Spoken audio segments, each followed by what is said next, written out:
السلام علیکم ورحمۃ اللہ وبرکاتہ۔ گزشتہ 6 نشستوں میں 30 ایسی عربی تراکیب پر ہم گفتگو کر چکے ہیں اور ان کی وضاحت کر چکے ہیں جو اردو میں مستعمل ہیں۔ آج 7ویں نشست میں اگلی 5 تراکیب پر گفتگو کریں گے۔ سب سے پہلی ترکیب جو ہمارے سامنے ہے، مرکب اور جملہ، وہ ہے قوت لا یموت۔ اردو میں بولتے ہیں قوت لا یموت۔ قوت کہتے ہیں روزی کو، یہ جو 2 وقت کا کھانا ہے اس کو قوت کہتے ہیں، جس سے انسان کی زندگی بچی رہے، اتنا کھانا تو قوت روزی ہے۔ لا یموت، یموت موت سے ہے، موت کے معنی مرنا۔ ماتا وہ مر گیا، اور یا سے یموتو وہ مرتا ہے، تو لا یموتو وہ مرتا نہیں ہے۔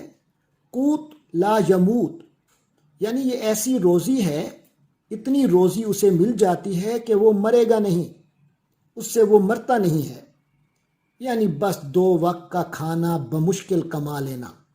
یہ جملہ استعمال ہوتا ہے ہماری اردو میں یہ بتانے کے لیے کہ اس شخص کو اتنی خوراک ہی میسر ہے جس سے وہ جسم اور روح کا رشتہ قائم رکھ سکتا ہے۔ مثال، غریب ممالک کے باشندے قوت لا یموت کی تگ و دو میں زندگی گزار دیتے ہیں۔ اگلی ترکیب ہے کیف و کم۔ عربی میں یہ ہے کیف و کم۔ کیف کے معنی ہوتے ہیں کیفیت، اور کم کے معنی ہوتے ہیں کمیت، یعنی کیفیت و کمیت۔ اور اصل میں کیفہ کے معنی ہے کس طرح، کسی چیز کی حالت دریافت کرنے کے لیے، اور کم کتنا، کسی چیز کی مقدار دریافت کرنے کے لیے۔ تو کسی چیز کی صورتحال اور مقدار کے بارے میں بولا جاتا ہے کیف و کم۔ مثال، ہر بات میں تمہارے کیف و کم کا جواب میرے پاس نہیں ہے۔ اگلا جملہ ہے للہ در من قال۔ للہ یعنی اللہ کے واسطے ہے، اللہ کے اختیار میں ہے۔ در بھلا، فائدہ، خیر، من جس نے، قال کہا۔ للہ در من قال یعنی اللہ اس کا بھلا کرے جس نے یہ کہا۔ کسی کی حیرت انگیز بات پر متعجب ہو کر اس کی تعریف کرنے کے لیے اس کا استعمال ہوتا ہے۔ مثلا، یہ عظیم الشان شعر اپنی مثال آپ ہے، للہ در من قال۔ اگلا مرکب ہے ہمارے سامنے لیت و لعل۔ اردو میں کہتے ہیں لیت و لعل۔ لیتا کے معنی ہوتے ہیں کاش، واو کے معنی اور، لعل کے معنی شاید۔ تو لیتا و لعل کا لفظی ترجمہ ہے کاش اور شاید۔ تو گو مگو کی کیفیت میں کسی کو رکھنا، ٹال مٹول کرتے رہنا، اس کو لیت و لعل کہتے ہیں۔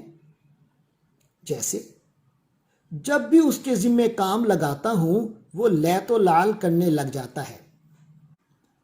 آج کے لیے آخری مرکب بڑا معروف ہے، مشہور ہے، ما شاء اللہ۔ یہ 3 کلمات سے مرکب ہے۔ پہلے ہے ما کے معنی جو، یہ ما موصولہ ہے، جو، جتنا، جیسا۔ شاء فعل ماضی ہے، اس نے چاہا۔ اللہ، اللہ نے چاہا۔ شاء اللہ، اللہ نے چاہا۔ ما شاء اللہ، جیسا اللہ نے چاہا، جو اللہ نے چاہا، جتنا اللہ نے چاہا۔ یہ ہے اس کا لفظی مطلب۔ یہ جملہ تحسین و آفرین کے لیے بولا جاتا ہے ہماری اردو میں۔ جیسے اللہ تعالی چشم بد سے محفوظ رکھے، ماشاء اللہ اس نے بورڈ بھر میں پہلی پوزیشن حاصل کی ہے۔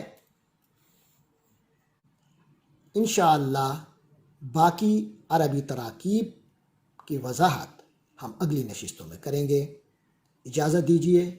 السلام علیکم ورحمۃ اللہ وبرکاتہ۔